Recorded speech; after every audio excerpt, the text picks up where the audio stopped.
Pada fajar yang jernih di pelataran Istana Kepresidenan, suasana seremoni Hari Bebas Bangsa menapaki dengan anggun dan teratur. Pasukan paskibraka berdiri rapi, para pejabat duduk dengan wajah penuh wibawa, dan kamera-kamera siap merekam setiap detik sejarah. Namun, di antara kerumunan itu, seorang nenek tua dengan pakaian koyak menjejak pelan menuju taman samping istana. Para pengawal keamanan segera menahan dan memintanya pergi, menganggapnya gangguan dan bertindak kasar kepada nenek itu. Tapi setelah identitas nenek itu terbongkar, semua mata terbelalak, bahkan presiden juga terkejut. Siapa sebenarnya nenek itu? Penasaran bagaimana ceritanya? Langsung saja kita simak cerita ini. Dan jangan lupa subscribe, share, dan like channel Okti Story. Silahkan komentar pendapat kalian ya. Fajar merkah perlahan di ufuk timur. Jakarta pagi itu tampak berbeda. Bendera-bendera merah putih menghiasi setiap tiang lampu jalan. Anak-anak kecil di trotoar mengenakan pakaian merah putih sambil melambai-lambaikan miniatur bendera plastik. Dan suara pengeras suara dari masjid-masjid masih terdengar menyanyikan lagu kebangsaan. Hari itu bukan hari biasa, melainkan peringatan kemerdekaan ke-80 Republik Indonesia. Di pelataran Istana Kepresidenan, persiapan sudah sempurna. Barisan pengibar bendera berdiri kaku bagai deretan patung porselen, seragam putih mereka berkilau di terpa cahaya matahari pagi. Karpet merah terbentang lurus, menghubungkan podium utama dengan tiang bendera yang menjulang tinggi. Kamera televisi dari berbagai stasiun nasional mengarah ke podium, siap menyiarkan setiap detik ke seluruh pelosok negeri. Deretan pejabat duduk di kursi kehormatan. Menteri dengan jas resmi, duta besar dengan pakaian adat, jenderal dengan seragam penuh lencana, hingga tokoh nasional yang wajahnya dikenal masyarakat. Semua tampil gagah dan serius. Senyum mereka tipis karena yang hadir bukan sekadar individu, melainkan simbol-simbol negara. Namun, di luar pagar besi istana yang menjulang tinggi, kehidupan rakyat biasa tetap berjalan. Di tengah keramaian itu, seorang nenek berjalan perlahan. Tubuhnya kecil, rapuh, dengan langkah yang tampak berat. Ia mengenakan blus putih yang lusuh, bercorak noda waktu, dan hijab merah yang sama kusamnya. Tak ada perhiasan, tak ada tas, bahkan sepasang sandalnya pun sudah menipis dimakan usia. Ia berjalan tanpa membawa apa-apa, hanya dirinya sendiri. Beberapa orang yang melihat langsung berbisik. Ada yang menganggapnya pengemis yang tersesat. Ada yang sekadar menoleh sebentar, lalu kembali sibuk mengambil swafoto dengan latar belakang istana. Tak seorang pun menduga bahwa perempuan renta itu menyimpan sejarah yang jauh lebih berharga dibandingkan semua pejabat yang duduk di kursi kehormatan.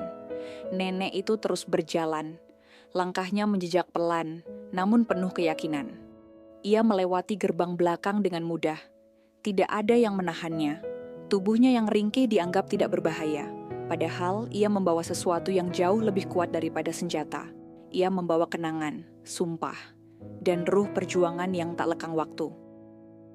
Ia sampai di taman sisi kiri istana, tepat di bawah pohon beringin tua yang batangnya menjulang kokoh. Pohon itu seakan menjadi saksi bisu perjalanan Republik.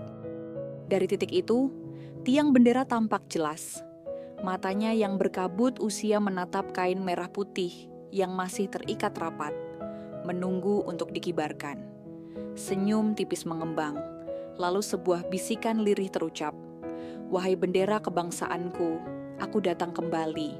Dahulu, di tengah hujan peluru, di antara doa yang bergetar, aku pernah mengibarkanmu walau hanya dari sobekan kain.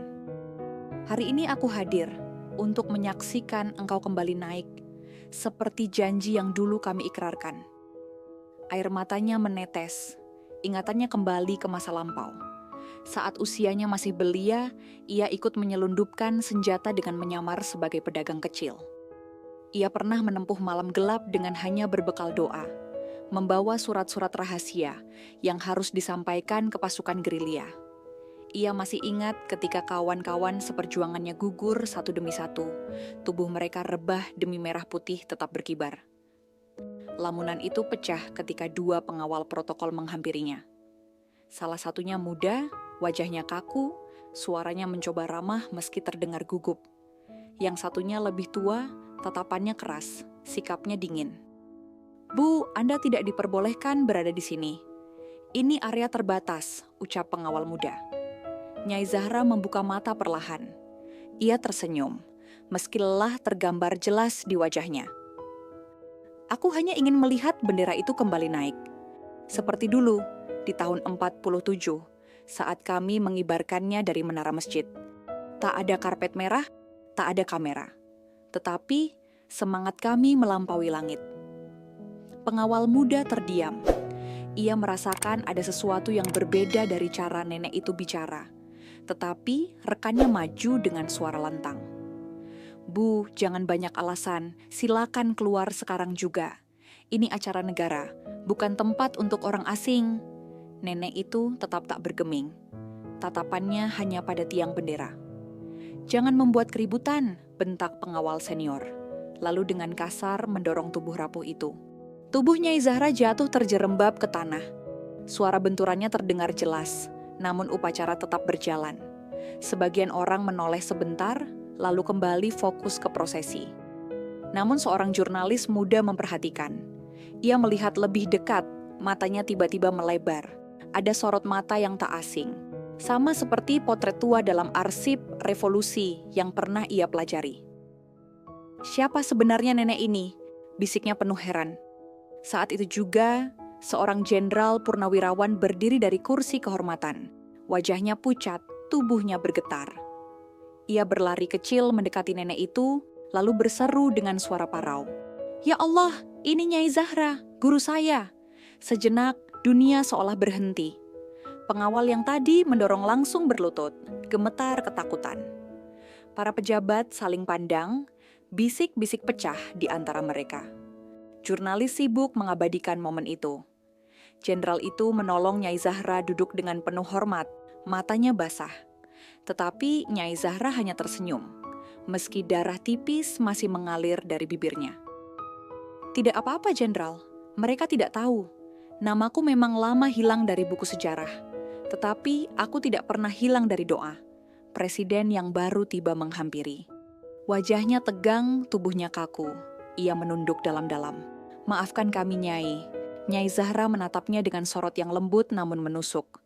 "Tak perlu. Aku tidak datang untuk dikenang. Aku datang hanya untuk menyaksikan janji lama ditepati. Bendera itu sudah berkibar. Itu cukup bagiku. Aku bisa pulang." Ia menolak tandu yang disodorkan, memilih berjalan sendiri, langkah tertatih, keluar dari pagar istana.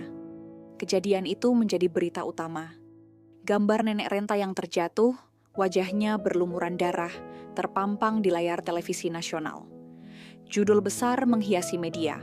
"Nyai Zahra, pejuang sunyi yang diusir pada hari merdeka." Media sosial meledak. Tagar "Maaf untuk Nyai Zahra" mendominasi percakapan publik. Rakyat marah sekaligus malu. Veteran angkat bicara membenarkan bahwa Nyai Zahra pernah menjadi penghubung antara kelompok santri dan pasukan rakyat. Sejarawan menemukan kembali catatan lama. Seorang perempuan dari pesisir utara Jawa, ulama muda yang berani, namun memilih menghilang dari catatan resmi setelah perjanjian Renville. Presiden pun akhirnya mendatangi pondok sederhana di lereng gunung tempat Nyai Zahra tinggal. Tidak ada menara tinggi, tidak ada baliho besar. Hanya mushola bambu kecil dan kebun sayur di belakangnya. Nyai Zahra menyapu halaman sendiri, masih dengan blus putih lusuh dan hijab merah pudar. "Nyai," ucap Presiden dengan suara bergetar, "negara datang untuk meminta maaf." Namun Nyai Zahra hanya tersenyum tipis. "Aku tidak butuh maaf dari manusia, yang kubutuhkan hanyalah bangsa ini tetap merdeka dalam iman dan keadilan. Jika punggungku harus menerima pukulan agar negeri ini sadar siapa yang dilupakannya, maka itu harga yang sangat kecil." Beberapa bulan kemudian, menjelang zuhur, Nyai Zahra wafat dalam sujud di mushola kecilnya. Ia pergi dalam kesunyian, sebagaimana ia hidup. Tidak ada sirine, tidak ada upacara negara. Tetapi kabar kepergiannya menyebar cepat, seperti api menjalar di ladang kering. Ribuan orang berdatangan. Murid pesantren menangis di samping pusara. Petani datang membawa hasil bumi sederhana, beras, sayur, dan telur. Menteri Agama hadir tanpa protokol. Bahkan pengawal istana yang dulu mendorongnya hadir, menangis di sudut makam. Pusara Nyai Zahra sederhana, hanya batu sungai dengan ukiran tangan murid-muridnya.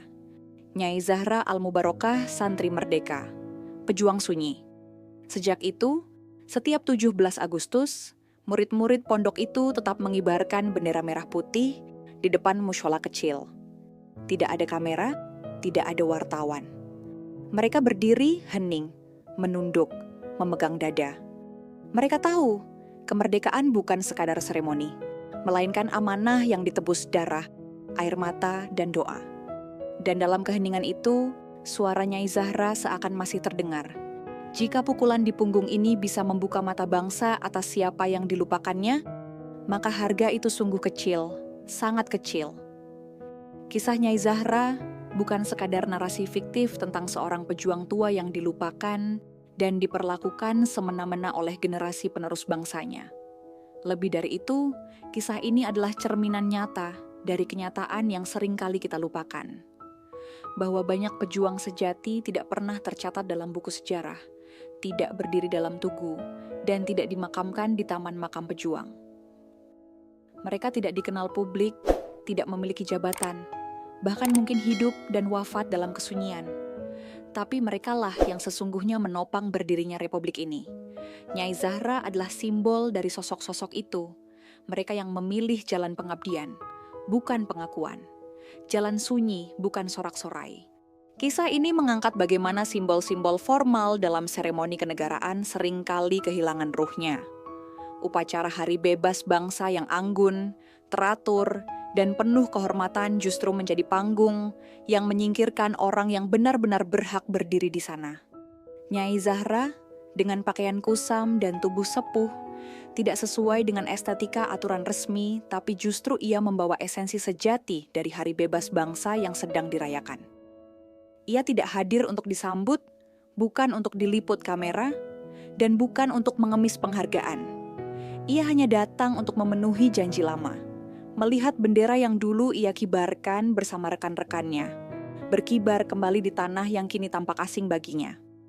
Nilai keikhlasan menjadi landasan utama dalam cerita ini.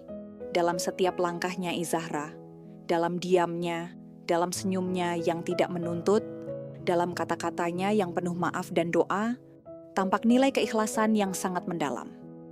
Ia tidak marah ketika dipukul. Ia tidak menuntut balas ketika dituduh sembarangan. Ia tidak meminta maaf dari negara, dan bahkan menolak tanduk kehormatan.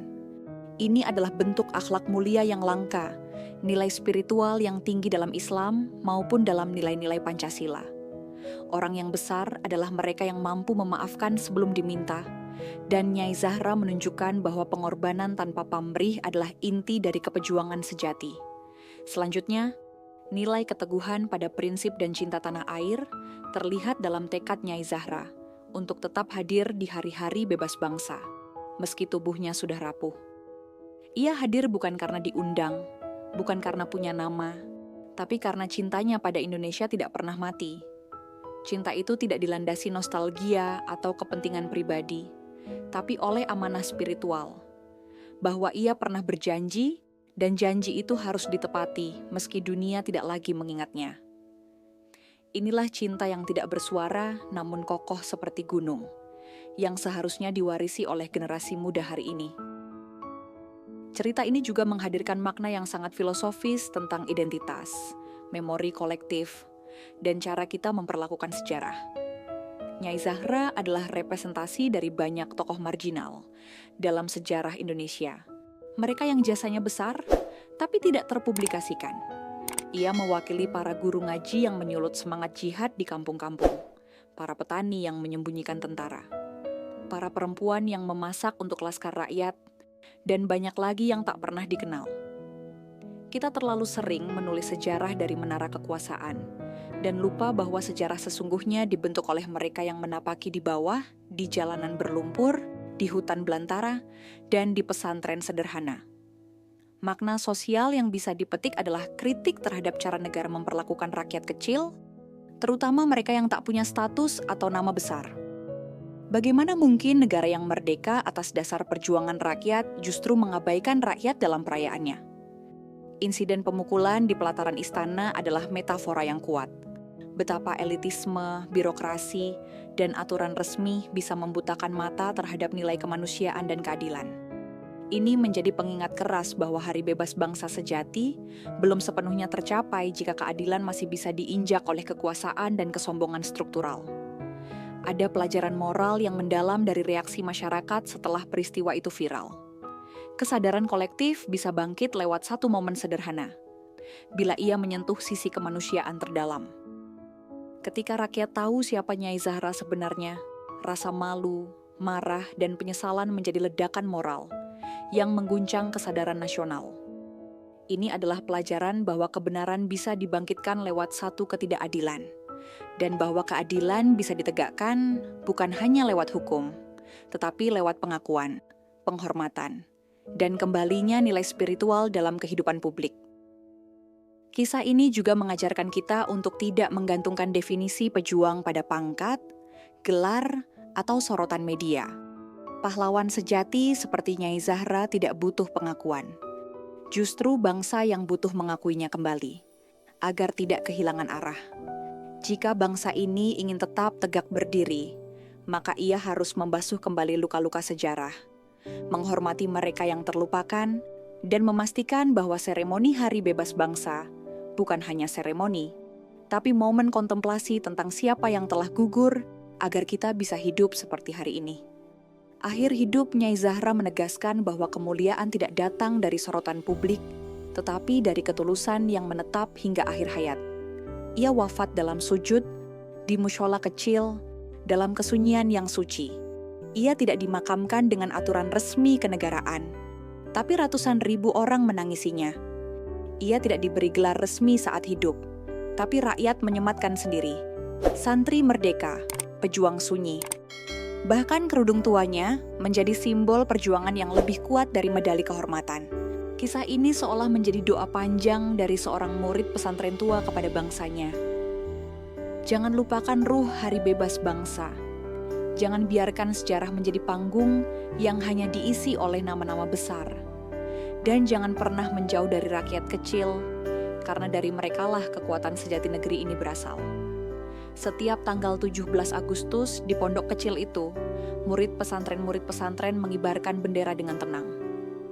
Mereka tidak disorot kamera, tidak ada wartawan, tapi mereka tahu bahwa mereka berdiri di atas tanah yang disiram air mata, darah, dan doa para pejuang sunyi. Mereka tahu bahwa Hari Bebas Bangsa bukan warisan, tapi amanah. Dan dalam diam mereka, suara Nyai Zahra hidup kembali. Jika pukulan di punggung ini bisa membuka mata bangsa atas siapa yang dilupakannya, maka itu harga yang kecil, sangat kecil.